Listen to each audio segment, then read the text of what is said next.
ist der Marvi. Heute gibt es mal wieder ein Turnvideo von mir. Nämlich zeige ich euch heute, wie ihr Bogengang vorwärts lernen könnt. Also ich zeige euch auch die verschiedenen Sachen, die ihr dafür beherrschen müsst. Also die verschiedenen Schritte. Und bitte denkt daran, es ist keine professionelle Anleitung, sondern es ist einfach nur so, wie ich es mir beigebracht habe. Und ich hoffe, es kann euch aber trotzdem helfen. Und dann würde ich sagen, es geht los! Also als erstes müsst ihr euch natürlich gut aufwärmen und dehnen. Ich zeige euch hier nur mal einen Ausschnitt. Aber ihr solltet euch mindestens 10 Minuten warm machen. Auch der Rücken sollte gut gedehnt werden.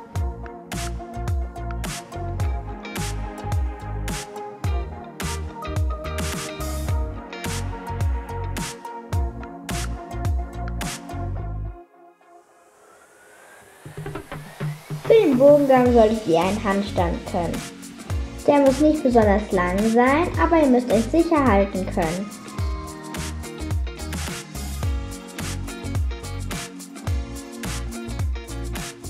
Jetzt übt ihr vom Handstand in die Brücke zu gehen.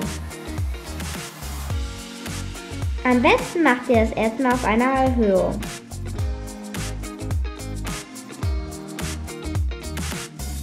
Wenn ihr anfangs noch so abrutscht, dann übt es, indem ihr ein Bein nach dem anderen aufkommen lasst. Für manche ist das einfacher.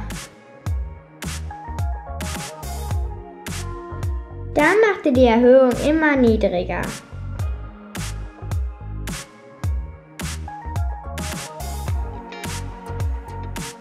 Und übt weiter, bis ihr es dann auf den Boden schafft.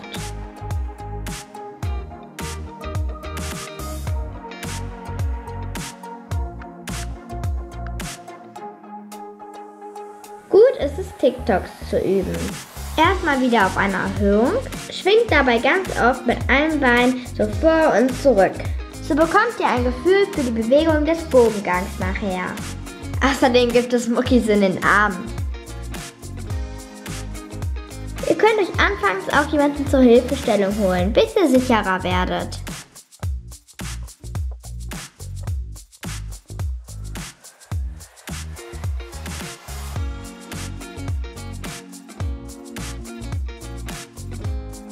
Jetzt versucht ihr mal den ganzen Bogengang.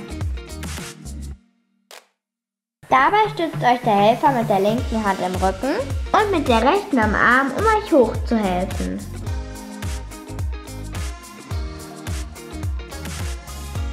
Falls ihr beim Hochkommen immer wie ich hier die Arme zur Seite schwingt, holt euch einfach ein Haarband und fesselt so die Arme.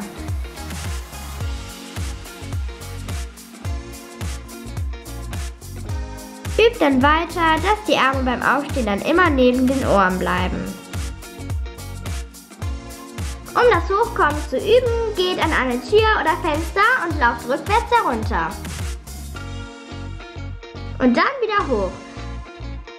Oder ihr lasst euch erstmal auf einer Erhöhung runter und übt das Hochkommen dann von dort. Achtet darauf, euren Fuß möglichst nah bei den Händen aufzusetzen. Auch sollte der Fuß nicht schräg aufgestellt werden, sondern schön gerade wie hier. Besonders schön wird der Bogengang, wenn er hier oben noch einen Spagat zeigt. So, ich hoffe, mein Video hat euch gefallen und ihr könnt jetzt auch ganz schnell einen Bogengang vorwärts lernen. Der klappt auch bei euch. Und bitte gebt auch nicht so schnell auf, weil ich habe das auch nicht geschafft, als ich es einmal gemacht habe. Man braucht seine Zeit, um was Neues zu lernen. Also gebt nicht auf und macht immer weiter. Und ich würde mich auch freuen, wenn ihr meinen Kanal abonnieren würdet. Das ist natürlich kostenlos. Und ich würde mich nochmal freuen, wenn ihr dem Video auch einen Daumen nach oben geben würdet. Okay Leute, dann bis dann. Tschüss.